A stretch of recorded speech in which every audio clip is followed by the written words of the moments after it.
우리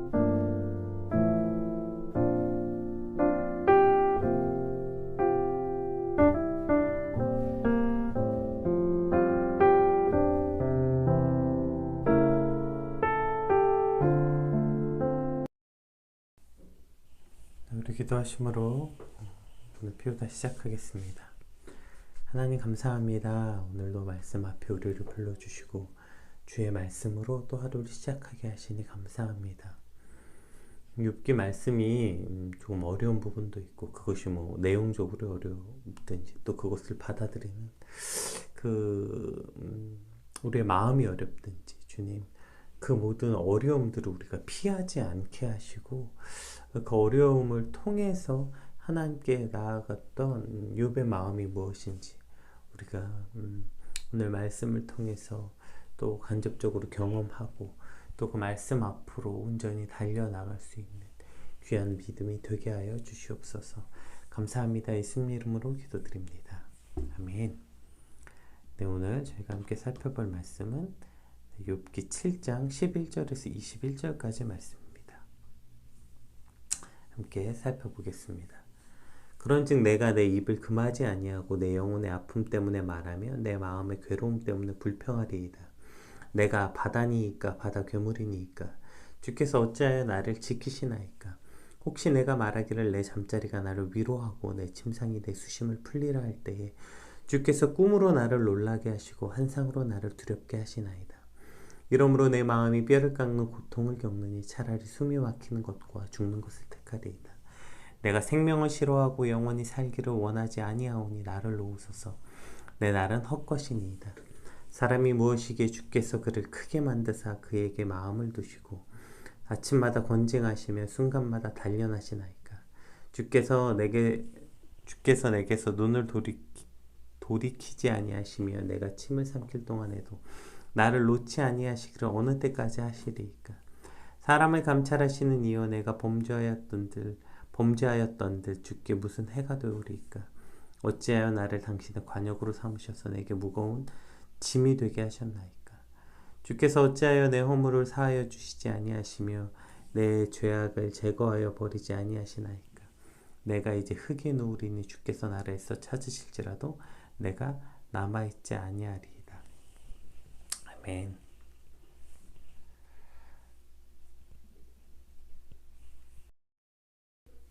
네, 이제 오늘 본문은 이제 어제 욥의 항변, 네, 맨 마지막 단락이죠. 그래서 이제 욥이 그 엘리바스에 대해서 항변하다가 이제 갑자기 하나님을 향해서 기도하는 것, 이것이 어저께 굉장히 유의미하고 우리가 가장 큰 의미 있는 일이었다 나누었죠. 그리고 이제 하나님을 향한 기도의 그 후반부이기도 하면서 본격적인 하나님을 향한 원망과 토로에 관한 내용입니다. 우리 11절 한번 같이 읽어볼게요. 네, 11절입니다. 그런즉 내가 내 입을 금하지 아니하고 내 영혼의 아픔 때문에 말하며 내 마음의 괴로움 때문에 불평하리이다. 네, 이렇게 시작하고 있는데요. 어제 살펴보았던 것처럼 욥이 자신이 처한 고통을 토로하면서 그러한 극심한 고통 때문에 내가 이제 말하지 않을 수 없다, 이렇게 시작합니다. 마치 선전포고 같죠. 네, 이걸 이제 11절을 공동 번역으로 한번 살펴볼게요. 제가 오늘 아침에 이게 또 스위치 스튜디오가 제가 지금 그 라이브 하는 프로그램인데, 네, 이게 유료 컨텐츠라서 그런지 그 새로운 메뉴가 굉장히 많이 등장합니다. 오늘도 또 업데이트가 되는 바람에 오전에 이제 막 이게 지금 막 다 시스템이 또 바뀌었어요. 그래서 제가 PPT를 칠 수 없는 상황이라서 채팅창에 일단 올려드리겠습니다. 네. 같이 읽어볼게요. 제가 채팅창에 올려드렸으니까 공동 번역으로 볼게요. 그런데 나 어찌 입을 다물고만 있겠습니까? 가슴이 메어 하소연하고 마음이 아파 울부짖지 않을 수 없사옵니다. 네, 이렇게 시작하는 거죠. 그러니까 내가 지금 당한 이 고통 때문에 가슴이 메어지고 마음이 아파 울부짖고 소리 지를 수밖에 없다. 그리고 이걸 메시지 성경에서는 내 마음을 거칠게 표현할 수밖에 없지만 솔직히 말하겠다 이렇게 표현되어 있습니다. 그러니까 어떻게 보면 이제 본격적인 불만을 지금 얘기하겠다는 거죠. 그동안 이제 욥이 앞에 했던 건 하나님을 향한 원망이 굉장히 간접적이고 돌려서 말했다면, 오늘은 굉장히 직접적이고 본격적입니다. 예, 이제 내가 이제부터 마치 선전포고 이제 말 좀 하겠습니다. 나 도저히 못 참고, 예, 내가 이제 입을 다물고 있을 수 없습니다. 내 마음이 너무 아파서 가슴이 터질 것 같아서 내가 말 좀 해야 되겠습니다. 예, 이런 거죠. 그리고 이제 12절에 이렇게 시작합니다. 내가 바다니까 바다 괴물이니까 주께서 어찌하여 나를 내가 바다니까 바다 괴물이니까 주께서 어찌하여 나를 지키시나이까. 네, 이렇게 표현되어 있습니다. 네, 이게 괴물입니까와 지키십니까가 어떻게 이제 이렇게 어울리는 말일까? 여기서 이제 내가 바다입니까? 라는 바다에 해당하는 이 얌이란 단어는 바다뿐 아니라 큰 강을 이제 가리키기도 한 단어인데요. 이러한 큰 강들은 이제 평상시에는 농업 용수로 사용돼서 이제 유용했지만, 우기가 되면 이제 강이 범람하면 이제 그 주변에 큰 피해를 줬어요. 우리 잘 아는 것처럼 모든 문화가 강가를 중심으로 이제 4대강 유역에 문화가 꽃을 피지 않았습니까? 그래서 이제 농업을 지어야 되고 사람들이 그 강 주변에서 이제 혹은 바다 근처에서 많이 살게 되는데, 근데 이제 비가 많이 내리고 강이나 바다가 이제 범람하게 되면 큰 피해가, 지금도 사실 마찬가지죠. 네. 따라서 이제 이 고대 근동 사람들은 큰 강이나 바다는 바다가 넘친 홍수, 나 또 물살에 맞물려서 공포스러운 대명사로 인식되었어요. 따라서 내가 바다입니까? 라는 표현은 내가 바다나 큰 강처럼 사람들에게 해악을 끼치고 폐를 끼친 존재도 아닌데 왜 나를 이렇게 고통스럽게 하십니까? 이런 뜻이기도 하고요. 또 바다 괴물입니까? 역시 같은 표현이죠. 내가 사람들에게 그렇게 공포와 두려움을 주는 존재도 아닌데 왜 항상 나를 감시하시고 나를 이렇게 혹독하게 다루시냐는 욥의 항변이죠. 그리고 마치 사람들이 강이 넘치나 안 넘치나 지켜보는 것처럼 왜 그렇게 날 지켜보십니까? 예, 이러한 지금 욥의 항변입니다. 우리 13절에서 16절까지 말씀도 한번 같이 살펴볼게요. 혹시 내가 말하기를 내 잠자리가 나를 위로하고 내 침상이 내 수심을 풀리라 할 때 주께서 꿈으로 나를 놀라게 하시고 환상으로 나를 두렵게 하시니이다. 이러므로 내 마음이 뼈를 깎는 고통을 겪느니 차라리 숨이 막히는 것과 죽는 것을 택하리이다. 내가 생명을 싫어하고 영원히 살기를 원하지 아니하오니 나를 놓으소서. 내 날은 헛것이니이다. 네, 이렇게 말하고 있습니다. 그러니까 이제 어제 나왔던 표현은, 어제도 이제 그 잠에 관한 표현이 나왔잖아요. 그러니까 어제 욥이 그 밤에도 평안을 얻지 못하는 건 질병과 고통으로 인해 밤조차 안식하지 못한다는 표현이었다면, 오늘은 그렇게 몸부림치다, 그 질병으로 인해서 그렇게 밤도 평안을 얻지 못하다가 간신히 그렇게 몸부림치다 간신히 잠이라도 들면 그래도 그 잠깐 잠드는 시간 동안만이라도 이 고통을 잊을 수 있을까? 이 고통을 떠날 수 있을까 했는데, 심지어 그렇게 어렵게 잠이 들었는데도 꿈으로까지 나를 고통스럽게 하십니다 라고 지금 말하고 있는 거죠. 이게 잠을 잘 못 자는 사람들은 잘 알 거예요. 이 잠을 얼마나 잤는가 보다 수면의 질이 더 중요합니다. 몇 시간 잤나 보다 질이 되게 중요하거든요. 그러니까 이것이 잠드는 것 자체도 되게 힘들지만 잠을 못 잔다는 고통스러움은 잠을 잘 못 잔다, 잠들기가 어렵다는 뜻이기도 하지만, 그렇게 잠들기가 어려워서 진짜 별의별 짓 다 하고 소리 틀어놓고 수면 유도 소리 틀어놓고 루틴 만들고 어찌저찌 해서 별짓 다 해서 간신히 잠들었는데, 그 간신히 잠들었는 그 시간마저도 내내 꿈에 시달리고, 그게 이제 그렇기 때문에 잠들기가 더 고통스럽고 어떤 두려운 시간들이 있죠.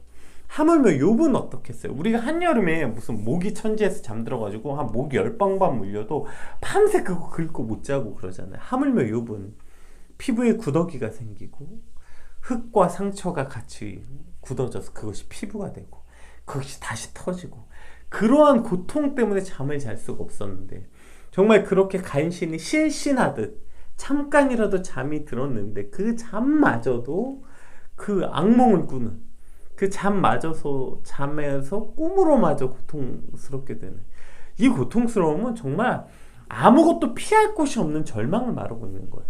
진짜 잠깐이라도 피할 곳이 없는 고통이, 그래도 잠깐이라도 숨 쉴 구멍이 있어야 되는 거 아니에요? 근데 그 잠깐도 심지어 잠드는 순간마저도 잠도 잘 못 드는데 그나마 잠깐 잠이 들어도 꿈으로마저 고통스럽다, 이 말은 잠깐도 쉴 틈이 없이, 그러니까 잠시도 피할 곳이 없는 절망을 표현하고 있는 것이죠. 그러니까 뭐래요? 차라리 그냥 그렇게 잘 바에 그렇게 그냥 자다가 숨이 막혀 죽는 게 낫겠다, 이렇게 말하고 있는 거죠. 내가 내 생명을 미워하고 싫어하니 어차피 영원히 살 것도 아닌데 그냥 이대로 죽게 해달라고, 죽게 놔달라고 하나님께 절규하고 있는 욥의 표현인 거죠. 오늘 이러한 욥의 절규가 참 마음을 아프게 해요. 오늘 본문을 보면 드디어 욥이 하나님을 향해 본격적으로 원망을 했다. 어떤 학자는 심지어 이제 욥이 극도의 고통과 참을 수 없는 공포로 인해 정신적 공황 상태였기 때문에 이와 같은 말들을 하고 있는 것이다. 욥은 육체적 고통뿐 아니라 심리적으로 그리고 정신적으로도 이때 온전하지 못하였다. 그리고 이러한 욥의 상태가 욥의 신앙에 영향을 끼쳤다. 이렇게 오늘 본문을 해석하기도 하더라고요. 그러니까 욥의 이러한 원망과 불평은 피조물인 인간이 절대적 주권을 가진 하나님께는 절대 취해서 안 될 태도라고 해석합니다. 따라서 어떻게든 지금 이 욥의 원망을 포장하려는 듯한 시도, 그래서 이건 욥이 제정신으로 한 말이 아니다, 지금 이렇게 포장하고 있는 거죠. 이러한 시도가 있거나 혹은 욥의 이러한 태도를 비판적으로 바라보는 게 사실 그 일반적 해석입니다. 그런 욥기 처음부터 지금까지 여러 번 말씀드린 것처럼 욥기는 원망을 했냐 안 했냐, 하나님을 원망한 것이 잘못됐다, 이런 식으로 해석한다면 우리는 이 욥기라는 시가서적 위대함을 일정 부분 포기하고 그것을 온전히 바라볼 수 없게 되는 것 같아요. 지금 욥의 오늘의 고백이 그저 욥이 고통을 참다 못해 이제 하나님을 원망하고 있다고만 해석할 수 없는 것은 욥의 고난이 인간이 가지고 있는 고통의 근본을 말하고 있고 그것을 매우 문학적으로 또 시적으로 시가서에 맞게 인간의 고통을 표현하고 있다는 것이죠. 그래서 이러한 표현들이 정말 고통 중에 있는 사람들, 정말 절망 가운데, 욥과 같은 가운데, 뭐 욥만큼은 아닐지라도 어쨌든 우리가 그 고통은 주관적이니까요. 아마 객관적인 상황은 욥과 다를지라도 그 겪고 있는 고통의 무게는 아마 욥과 같은 이들에게는 이 욥의 이 표현들이, 이러한 시가서적 문학적 표현들이 얼마나 큰 위로와 소망이 되는지 모르는 거죠. 생각해 봅시다. 우리가 욥이 진짜 만약에 와 진짜 도저히 못 참겠다, 와 내가 진짜 참다 하나님 내가 진짜 이제 나 못 참겠어요 라고 욥이 말을 하기 시작했다고 칩시다. 그러면 욥이 취할 수 있는 가장 일반적 태도는 뭘까요? 이때 이제 나 진짜 참다 진짜 도저히 못 참겠네, 그리고 욥이 무언가를 말하기 시작했다면 이제 진짜 욥이 본격적으로 사실 그 취할 수 있는 가장 일반적 태도는 욥의 아내가 한 말 아니겠어요? 욥의 아내가 한 말처럼 그냥 하나님을 저주하고 죽으라. 욥의 아내가 그렇게 말해요. 이게 사실 일반적 방법 아닙니까? 우리가 견딜 수 없는 고통 속에서 제일 쉽게 택할 수 있는 것, 야 진짜 하나님 살아계시면 진짜 이렇게 했겠어? 이게 무슨 신이야? 그리고 그냥 하나님을 저주하고 하나님을 떠나는 것. 오케이, 나 이제부터 하나님 없이 살겠어. 그렇게 철저하게 무신론자로 살아가는 게 훨씬 더 일반적이지 않아요? 그리고 욥과 같은 고통이라면 더 나아가서 그렇게 하나님 저주하고, 와 진짜 하나님이 있긴 뭐가 하나님이 있긴 무슨 하나님이 있어, 그딴 거 없어, 천국 지옥 그딴 거 없어, 이렇게 차라리 저주하고 부인하고 목숨을 끊는 것이 더 일반적이죠. 그런데 욥은 지금 어떻게든 하나님께 온 힘을 다해 간구하고 있는 것이죠. 나를 놓으소서. 이 말이 뭡니까? 하나님이 나를 붙잡고 있다는 것, 즉 하나님의 주권과 하나님의 허락하심이 없으면 내 생명조차 내 마음대로 할 수 없다. 자신이 할 수 있는 게 아무것도 없다. 그 하나님의 지금 이 와중에서도 철저한 하나님의 주권을 인정하고 있는 것, 이것이 지금 욥의 고백이죠. 이것을 어떻게 욥의 불신앙이라고만 말할 수 있겠어요? 욥은 이 고통 가운데서도 지금 철저하게 하나님의 주권을 놓지 않고 있고 오히려 그 고통을 하나님께 토로하고 있는 것입니다. 하반절 9절도 마찬가지 아닙니까? 우리 17절에서 21절 오늘 끝까지 본문 끝까지 한번 봅시다. 17절에서 21절 말씀 한번 같이 살펴보겠습니다. 사람이 무엇이기에 주께서 그를 크게 만드사 그에게 마음을 두시고 아침마다 권징하시며 순간마다 단련하시나이까. 주께서 내게 눈을 돌이키지 아니하시며 내가 침을 삼킨 동안도 나를 놓지 아니하시기를 어느 때까지 하시리이까. 사람을 감찰하시는 이여 내가 범죄하였던들 주께 무슨 해가 되오리이까. 어찌하여 나를 당신의 관역으로 삼으셔서 내게 무거운 짐이 되게 하셨나이까. 주께서 어찌하여 내 허물을 사하여 주시지 아니하시며 내 죄악을 제하여 버리지 아니하시나이까. 내가 이제 흙에 누리니 주께서 나를 애써 찾으실지라도 내가 남아있지 아니하리이다. 네, 이렇게 표현하고 있죠.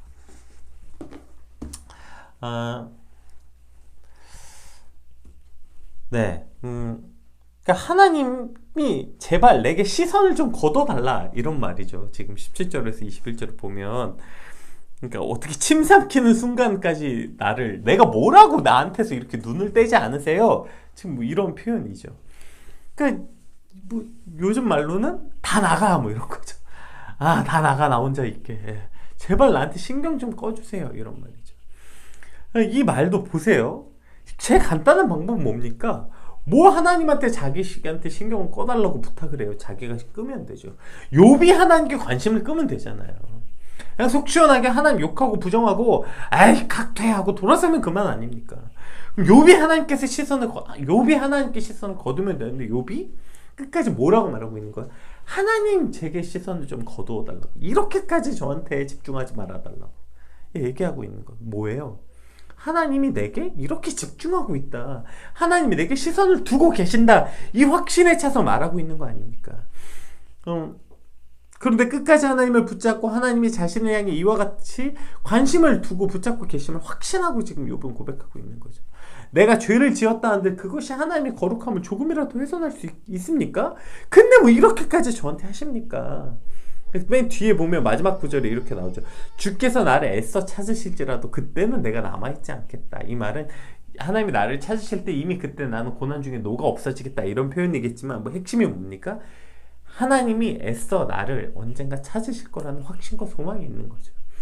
하나님이 내게 이렇게 고통을 주는 게 나를 죽으라고, 내가 미워서 나를 저주하셔서가 아니라 나중에 하나님이 나를 찾으실 거라는 확신을 볼 수 있는 것입니다. 이와 같은 욥의 고백이 어떻게 불신앙과 제정신이 아닌 사람의 고백이라고 그냥 치부해 버릴 수 있겠습니까? 사랑의 반대말은 미움이 아니라 무관심이라는 말이 있죠.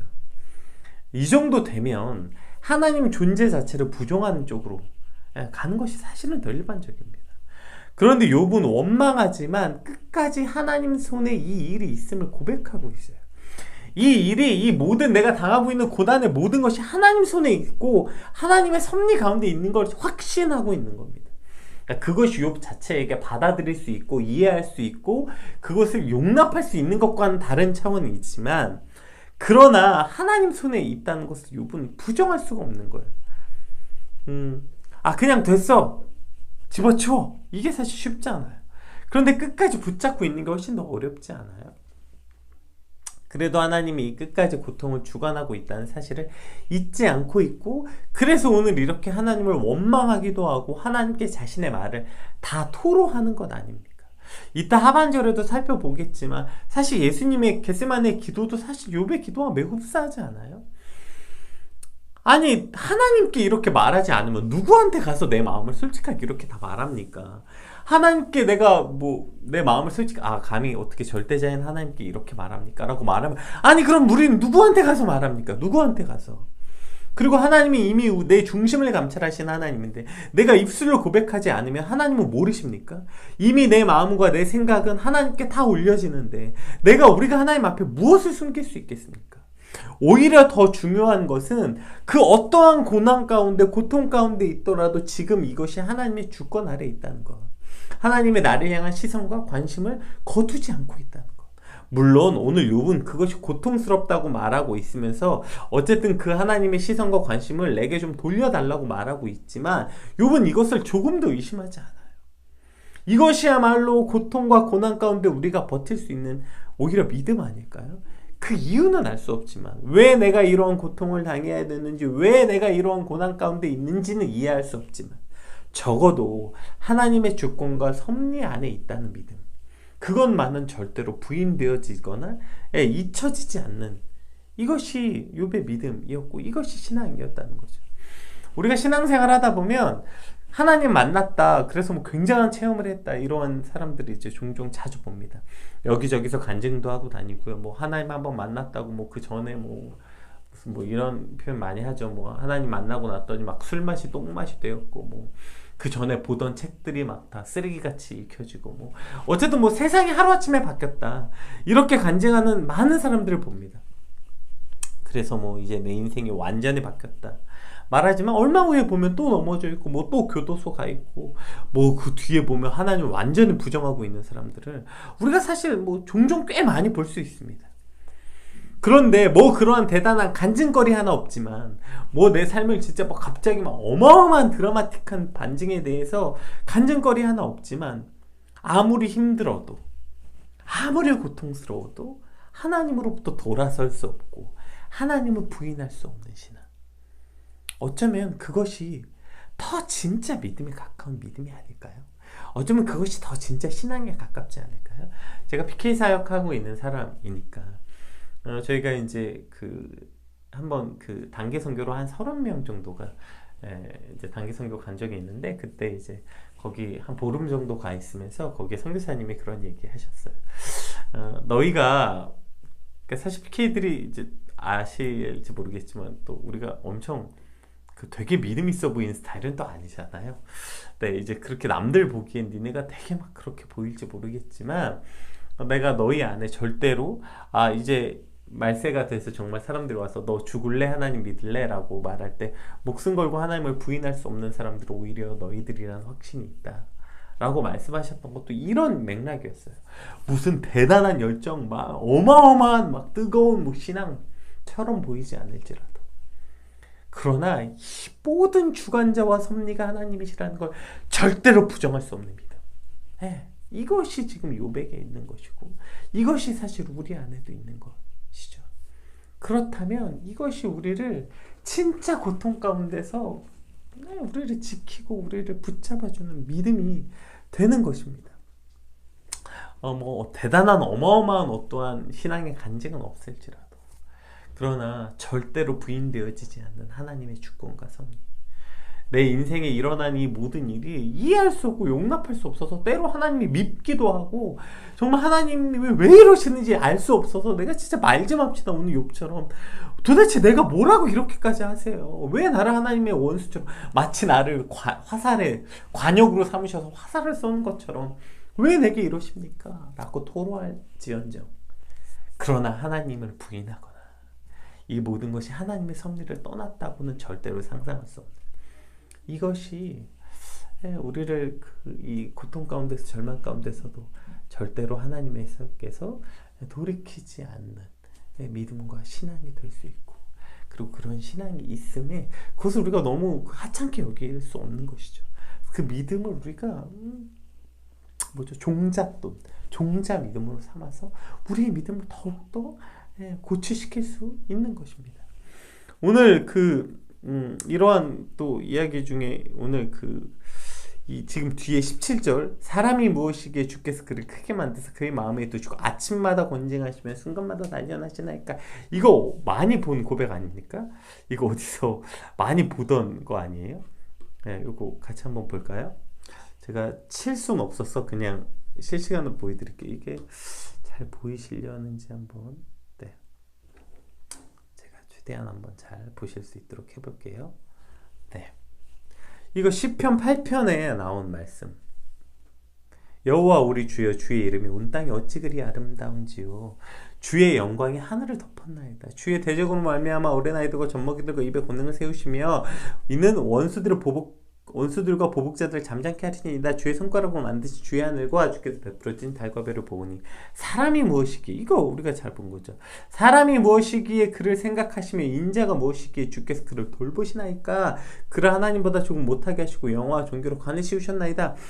이 여호와 우리 주여, 주의 이름이 온 땅에 어찌 그리 아름다운지요. 이것이 똑같은 마치 그 오늘 욥의 고백의 다른 버전처럼 보여요.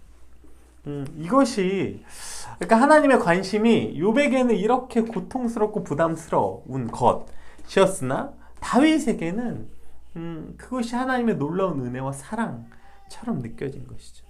그러니까 이것이 인간이 하나님 앞에 얼마나 존귀와 영광스러운 사람으로 만들어졌는지, 이것이 하나님께 얼마나 존귀와 영광스러운 존재인지에 관해서 표현되어 있지 않습니까? 그러니까 이러한 우리의 이러한 존귀함이 다윗에게는 기쁨과 감사함이었지만 욥에게는 때론 짐이 된 거예요. 왜 내가 뭐라고 이렇게까지 하나님 나를 만드셨어요? 이것이 욥에게는 짐이 된 거죠. 그래서 박영성 목사님 책에 이걸 이렇게 설명됐다고. 차라리 쉽게 살게 해주십시오. 남에게 해는 끼치지 않고 손가락질 받지 않고 착하고 명예롭게 살다가 죽어 하나님 나라의 영원한 복락을 누리게 하옵소서 라고 기도하고 싶은 때가 있다는 거예요. 그러나 하나님은 그렇게는 안 되겠다. 그걸 허락하지 않으신다는 거예요. 오늘 6기를 통해서 하나님이 하시고 싶은 말씀은 그렇게는 안 되겠다는 거예요. 너희 인생이 그저 그러한 존재로 끝나는 걸 하나님이 허락하지 않으시겠다. 이러한 말씀인 것입니다. 하나님이 우리 인생을 그저 그 정도로 끝낼 수 없다는 것이죠. 우리가 따라서 그리스도인으로 이 땅을 살아간다는 건 그냥 그 정도로 살 수 없다는 거예요. 그냥 이 땅에서 복을 얻고 그냥 그 정도로 살 수 없다는 거죠. 때로는 이미 우리 기독교 신앙의 가장 기초가 무엇입니까? 우리가 예수님을 믿는다고 말했을 때 예수님 그리스도가 이 땅에 오셔서 어떠한 고통을 겪으셨고 고난을 겪으셨으며 또 그 예수님이 겪는 고통과 고난이 하나님의 고통과 고난 아닙니까? 그러니까 이러한 것이 사실 기독교 신앙의 가장 근간이라는 걸 우리가 절대로 잊으면 안 된다는 것입니다. 그것이 없이 우리가 기독교라는 믿음에 대한 신앙을 바라볼 때 우리는 잘못된 오해를 할 수 있는 거예요. 따라서 이러한 믿음을 어떻게 환희에 차서 웃으면서 기쁨으로 룰루랄라만 걸을 수 있겠어요? 때로는 울며 비명 지르며 공포에 떠는 두려움, 그러한 간청으로 나아가는 것이 믿음이라는 거예요. 이것이 우리가 살아가는 십자가의 길, 믿음의 길일 수밖에 없다는 것이죠. 예수님이 십자가에 달리실 때 뭐라고 말씀하셨어요? 나의 하나님 나의 하나님 어찌 나를 버리셨나이까. 예수님도 그 길을, 십자가의 길을 걸어가시면서 그것이 얼마나 고통스러워서 이렇게 울부짖지 않으셨어요. 예수님에게도 쉽지 않았던 길인데 우리가 어떻게 그 길을 원망도 하지 않고 불평도 하지 않고 룰루랄라 걸을 수 있다고 생각했어요. 신앙에 대해서 여러분 그건 믿음이 없을 때나 하는 말이지, 믿음이 있으면 진짜 세상에 달라 보이고 우리가 진짜 환희에 차서 룰루랄라, 어떻게 믿음 있는 사람이 그렇게 믿음 없는 말을 합니까? 어떻게 인생을 그렇게 살아갑니까? 그럼 이것이야말로 또 다른 잘못된 신앙의 왜곡 아닙니까? 그 길이 어떻게 날마다 룰루랄라한 환희에 찬 길이 될 수 있겠습니까? 오늘 욥의 고백같이 때로는 저렇게 울며 정말 비명 지르며 오늘 욥의 그 고통, 욥의 차라리 어차피 영원히 살 것도 아닌데 그냥 차라리 이대로 죽게 해달라고, 내가 내 생명을 미워한다고 이러한 절규하는 것, 이것이 이러한 삶도 믿음이고 신앙의 길이라는 것이죠. 그리고 이러한 고백이 예수님의 고백 가운데서도 우리가 있지 않았습니까? 예수님께서 겟세마네 동산에서 하신 기도, 내 아버지여 만일 하실만 하시거든 이 잔을 내게서 지나가게 하옵소서. 예수님도 이러한 기도를 하지 않았습니까? 이것이 욥의 기도와 매우 흡사하다고 제가 아까 서두에 말씀드린 것처럼 이것이 욥의 기도와 매우 흡사하지 않아요. 우리의 신앙 현실도 그러한 거죠. 우리가 때로 그 고통과 고난 가운데서 무조건 하나님 원망하지 않겠다 이렇게 사는 것이 아니라 그 고통이, 그 고난의 길이 우리에게 허락되어 있는 것, 이것은 사실 자명합니다. 성경 여러 군데에서, 성경 특히 신약에서 예수님의 가르치면서 신앙으로 산다는 건, 믿음의 길을 간다는 건 그와 같이 고통과 고난이 우리에게 반드시 필수적으로 있다고 말씀하시는 거죠. 그럼 그 길을 갈 때 믿음이 있다면 우리가 언제나 룰루랄라 갈 수 있다? 아니요. 그것이 오히려 교만일 것입니다. 때로는 비명의 고통에 얼룩진 삶 일지라도, 그럼에도 불구하고 그렇게 고단한 인생일지라도, 그렇게 고단하게 살 수밖에 없지만 그러나 그것이 우리에게 영화로움이 된다. 그렇게 우리는 영화로운 존재로 나아간다는 것, 네, 그것이 오늘 하루를 또 견디고 버티는 이유인 것이죠. 욥이 이 고통과 고난 가운데서 또 오늘도 버틸 수 있는 것, 그가 가지고 있었던 절대로 하나님의 주권을 부인할 수 없었던 그 가장 근간에 있는 믿음으로부터 시작한 그 믿음이 결국에 욥이 원하든 원하지 않던 그 길을 견디며 나아가며 영화로운 길로 나아가고 있다는 사실을 우리가 오늘 본문을 통해서 알 수 있게 되는 것입니다. 오늘 우리에게도 그와 같은 가장 근본적인 믿음이 있나? 내가 고통이 있을지라도 그러나 절대 하나님을 부인할 수 없는 그 믿음, 오늘 그 근간이 있다면 오늘 우리가 그 믿음을 붙잡고 또 오늘 하루 견디게 될 때 비록 룰루랄라 너무 감사해요, 저는 오늘 하루가 너무 행복해요 말하지 않을지라도 고단하고 고통스러운 인생 혹은 절규와 비명으로 점철된 오늘 하루를 살지라도 그 오늘 하루가 하나님 안에 더 영화로워지고 영광스러운 길로 나아가는 길이라는 것, 그것을 잊지 않고 오늘 하루 살아가는 저 여러분 되시길 주님으로 축복합니다. 그저 원망하지 않고 입을 꼭 다무는 게 아니라 온 힘을 다해 주께 원망하더라도 그러나 하나님을 향한 이 절대 주권에 대한 믿음이 흔들리지 않는다면 하나님 오늘 그렇게 하나님께 간구하고 토로하면서 오늘 어려운 우리의 인생을 또 한 걸음 걷는 하루가 되게 하여 주시옵소서. 고통스러울지라도 우리가 걷는 이 길이 결국 영화로운 영광스러운 하나님의 길을 가고 있다는 것, 주님 우리가 그것을 잊지 않는 오늘 하루가 되게 하여 주시옵소서. 우리 오늘 받은 말씀 놓고 함께 같이 기도하겠습니다. 기도합시다.